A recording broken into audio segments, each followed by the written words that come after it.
শুভ গুরু পূর্ণিমার শুভেচ্ছা সবাইকে জানাই। আমার বাড়িতে আমি একটু গুরু পূর্ণিমার দিন পুজো পাঠ করেই থাকি, পূজা অর্চনা। কিন্তু এটা আজকে 13 বছরে পড়লো, 12 বছর কভার করে। তা বিশেষ কিছুই ব্যাপার নয়, ঠাকুর মাতৃ আরাধনা, তার সঙ্গে গুরুদেবের আরাধনা, তার সঙ্গে সমস্ত দেবদেবীর আরাধনা, তাদের সুন্দর করে সাজানো, তাদের পরিপাটি সমস্ত উপাচার দিয়ে সাজানো, তার সঙ্গে একটু ভোগ নিবেদন করা, এই আর কি, আর কিছুই নয়। আর একটু পরিচিত জনকে ডেকে সেই প্রসাদ বিতরণ করা, সমস্ত আয়োজন সম্পূর্ণ হয় যখনই, তখন খুব মনটা ভালো লাগে, সুন্দর লাগে, এবং সুন্দরভাবে এই জিনিসটা আমি করে আসছি। আর আমার ভালোও লাগে এই দিনটা এই জিনিসটা করতে, পাড়া প্রতিবেশী সবাইকে প্রসাদ বিতরণ করতে। ঠাকুরের পুজোর দিন, বিশেষ দিন, গুরু পূর্ণিমা বলে ব্যাপারটা নয়, কিন্তু এই গুরু পূর্ণিমার দিনটাতে আমার একটা বিশেষ ভালো ভালো একটা কিছু হয়েছিল, সেই থেকেই এটা 13 বছর আমি করে থাকি, এবং এটা আমি করে যাব। আশা করি আমি সুস্থ যতদিন থাকবো আমি এই পুজোটা করে যাব।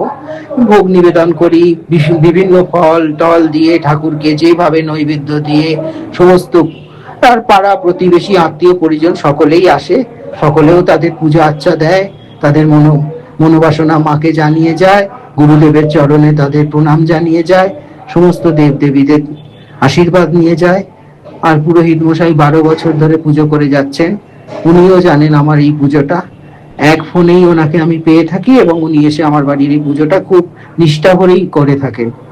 আর মায়ের কি সুন্দর রূপ আপনারা দেখতেই পাচ্ছেন, সাজাতেও ভালো লাগে, মনটা একদম, কি বলবো, এই দিন একদম খুব আনন্দ হয়, মনে একটা পরিতৃপ্তি আসে যে আমি একটা এই মায়ের আরাধনা করতে পারছি, এই 5 জনকে ডাকতে পারছি, সবাই আসছে, সবাইকে প্রসাদ বিতরণ করতে পারছি।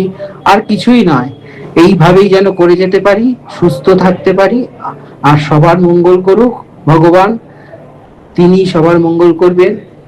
সুন্দর আরতি তো আরোই দেখতে ভালো লাগে, চোখ জুড়িয়ে যায়। আরতির এই তাপ যখন নিই, মনে যা প্রশান্তি আসে কি বলবো, খুব ভালো লাগে, খুব আনন্দ পাই আমি এই কাজটা করে। চরণামৃত সবাইকে দিচ্ছে ঠাকুর মশাই, দেখুন সবাই নিচ্ছে চরণামৃত। এত এত ভালো লাগে।